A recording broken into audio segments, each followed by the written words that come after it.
Lots and lots of birds. I think these are all peafowl. Yeah. There's even a hayride. Pretty cool.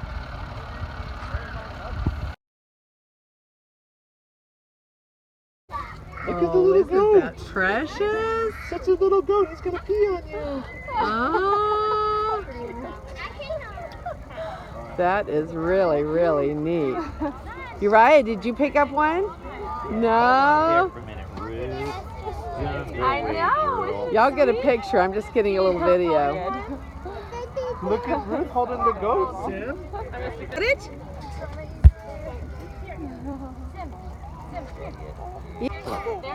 We're all scared to death. He's shaking a little bit there. And there's Aunt Esther. And Sim.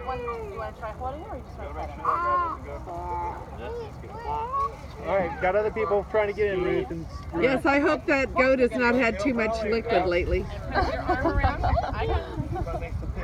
like that one? Aunt Esther is having a good time. Let's get it. You want to hold it? She doesn't come here just for the kids. She comes in No, I here don't come here just to help the kids. because she loves animals.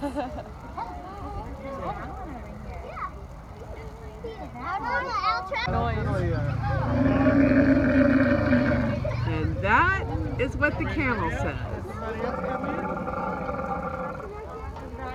Hey, for Christmas, that'll be good. Okay.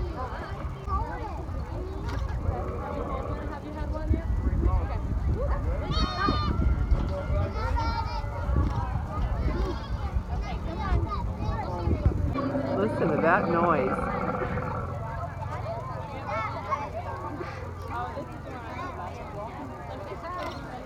Watch the camel chew. Jackson, he's gonna race.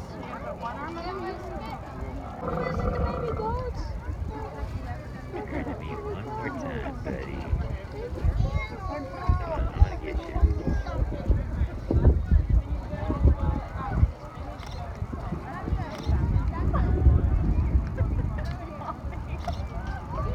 I think the camel's about done. Come on, turn over here. Turn. I need you. Don't put your finger near their eye, please. They're so cute. All the animals. This is so cool. He's so cute. This is just the coolest. I tell you what. Donkey. Or the profiting portion of the farm. Over time, it's kind of grown with the exotic animal side of things, but that's certainly not a for-profit. In fact, it costs a lot of money to run things the way it is. But with the peacocks, this is the only farm that exports them internationally, and so peacocks are a sign of wealth all over the world. And so a lot of people will order based on the rarity of the breed, and that's what they do here. And as you see in all these different pins, is they will strategically breed peacocks together for very specific results, whether it's the colors of the feathers and the different traits that they have in the birds. So that being said, you are at the cage of the lemurs. So I know you can cheat a little bit, but who knows what kind of lemurs we're with here today. Ringtail. Ringtail lemurs, that's right. Ringtail lemurs. So there's quite a few different species of lemurs. In fact, if you take it a little bit higher up, what do we always say a lemur looks like? What kind of animal does it look like? A monkey, right? And we are kind of in the same family, so it's a family called primates. So underneath primates are humans, and then we have monkeys, and we have lemurs, and a variety of species. But of just lemurs specifically, where are lemurs from? Madagascar. So we got a movie about it, right? Yeah. So the cool thing about that, or what's important about it being Madagascar, is Madagascar being a giant island, lemurs grew up in solitude from other primates on that island. So they have very specific characteristics to lemurs that make them completely different from monkeys. So if you think about the way that lemurs interact, the intelligence level, one of the big things is a monkey's tail. monkeys usually use their tails to do things like grab onto branches and balance themselves, support themselves. The tail of a lemur really just has one main purpose. Does anybody take a guess of what that is? Balance. Not balance. Stick up in the air. It sticks up in the air. It's communication. And so what they do is, if you think about different animals like a lion, how does a lion communicate? How does it tell us? A roar. And what do you see when a lion roars? See some big teeth, right? So a lot of animals will give you that glare and have the teeth out, which communicates to you that they mean business. They don't want to have anything going on right now. Lemurs just don't do that. They don't have facial expressions. They don't do signs of visual cues to communicate one another. So instead, it's vocal. They make little grunt noises if you're close to them. But the other thing is their sense of smell. So ringtail lemurs specifically have scent glands in their forearms. So they'll take their tail and place it between their forearms and rub their forearms together and give that tail a scent. And when they put it up in the air, they can communicate that way, whether it's through a fight, whether they're trying to attract a mate, you name it. So as I open up this container, what do y'all think is the main diet for a lemur? So we've got grapes in my hand, but that's not necessarily the main thing. What else do you think they eat? Insects. Insects, that's a great one.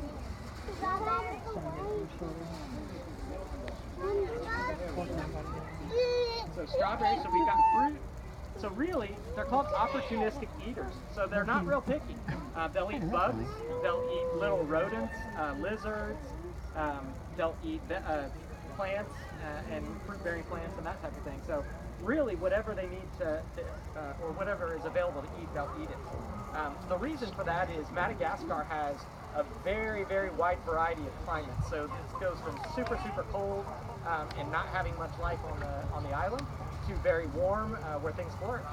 So what that means is they will have their babies in a very specific amount of times because they know there will be a lot to eat.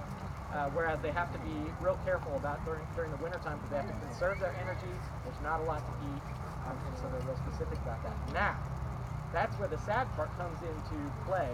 Is if you think about where the lemurs grew up in Madagascar, 90% of their natural environment has been eliminated. So 10% of the woods, the trees, the forests, the places where the lemurs typically live are gone. We've cut down the trees, we've logged, we've burned forests in way of making fields and things like that. And so unfortunately, most lemur species are dangerous. Ringtails are not endangered at the moment, but conservation efforts are underway to try to help them. So if you think about the sizes of lemurs range in size from what's called a mouse lemur, and it's literally the size of a mouse, all the way up to a lemur that's about the size of a gorilla. So if you think 300 to 400 pounds. Now once again, because of the slashing of the forests and the habitat, that particular type of lemur is now extinct. So most of what we have is anything from the mouse lemur up to lemurs that are about 20 to 30 pounds in size. Yes, ma'am? You have a question? Is the biggest one the orangutan? Is it? No, the orangutan, so that's the over in the monkey species. But again, underneath the same umbrella of primates. But nope, that's not the biggest one. The biggest one is it's called an indo or an indro, I believe, something of that nature. But they range right around 20 to 30 pounds. Ringtail lemurs, from a standpoint of how they interact with one another, they tend to be female dominant. So you'll usually have a queen of a group, and then when they have their babies, it's all the responsibilities are shared. So they've actually done a really good job out at this farm of being able to have multiple rounds of babies and have them survive. But as you see one cling to the belly of one of the big females, it's not necessarily that it's mom or dad. They just take care of each other, and so it'll kind of grab the nearest one, and they all protect, they all feed, they all try to help one another. Any other questions? Is this the coolest part of farm day? Yeah. Pretty cool. Everybody tells me horseback riding. You're supposed to say the lemur. Yes. How old can they live to be? So the ringtail lemurs will live to be in captivity into the 20 to 30 year time frame. If they're out in the wild, it's usually not quite as much, so they're not a real aggressive animal. so they tend to be a little bit more susceptible to predators. They live high up in the trees, and so their legs are built very much for jumping, so they can jump really from one side of this cage to the other without too much of a problem. And then their hands are really good for, as you can see, he's climbing all over me, and there's no claws. They're not scratching me, so their fingers are very soft like human fingers, and they have fingernails just like ours. So when they're holding on to the poles, to the branches, to each other, they're not dug in with claws to keep them there. It's really just the sensitivity of their fingertips are so good for holding on to those types of surfaces that they're really good climbers. And from a biting standpoint, for the most part, I mean, they may nibble on me because they taste the grapes or that kind of thing, but I've never had one just kind of lash out and bite on me. They're usually pretty friendly. Any other questions? How many first timers for Farm Day are there? Oh, for Farm Day. Got some stuff? Yeah. Well, welcome. Always love having new folks out here. Like I said, I think I started off, but the biggest thing I can encourage folks to do if you really enjoy being out here, or things that you see people doing, like Ian and with the lemurs, is just ask about volunteering, see where opportunities are, and you never know what that's going to turn into. I can tell you, 9 years ago moving down here, I had no idea I was going to be in a cage with lemurs and have them crawl all over me. It's been a blessing. If they were, like, if you were to have one as your own pet, like, would you need to have more than one? Well, they do. It is very much a pack animal, so I think they'd be happier that way. I don't know of anybody that just has one for a pet. The other thing about having them for a pet, as you can see, he's kind of crawling towards me, but if I reach to him, they are not real, they don't like you to come to them. And so from a pet standpoint, I don't know if it would be that much fun. They're not super cuddly. They don't necessarily want you to come and pet them. They like to come to you, and I'll let them do that, but I usually don't reach out to them. Yeah. How many young do they have at one time? That's a good question. When they've had them out here, they usually have just had 2 or 3 at a time.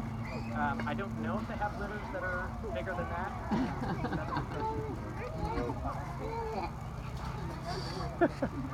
Bouncing around in the cage.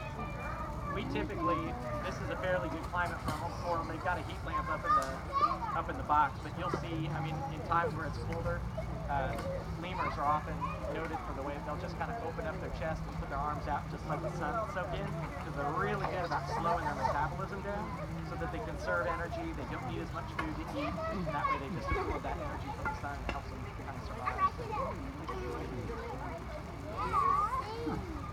We don't have names for them that I know of anyway. In this cage right now we've got 4 total. There's 1 male and 3 females. Cool. Last year we had several babies.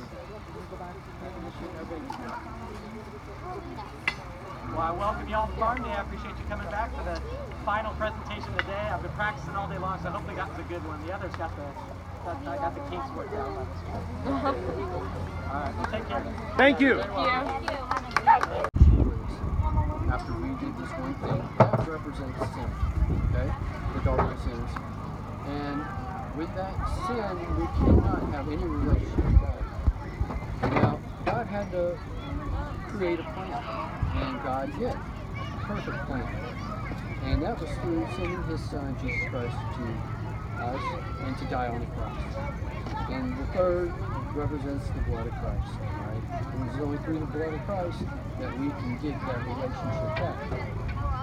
So the fourth one means that we have then been purified once we accept Christ. And God then wipes all of our sin away. Right? And we're forgiven of all of it because we have accepted Christ. And with that, you have the last one, and it represents growing in Christ and having that faith in Christ. And you will continue growing, and you will be saved. And that's a wonderful thing, right? So while they're making it, we'll give you this little bit of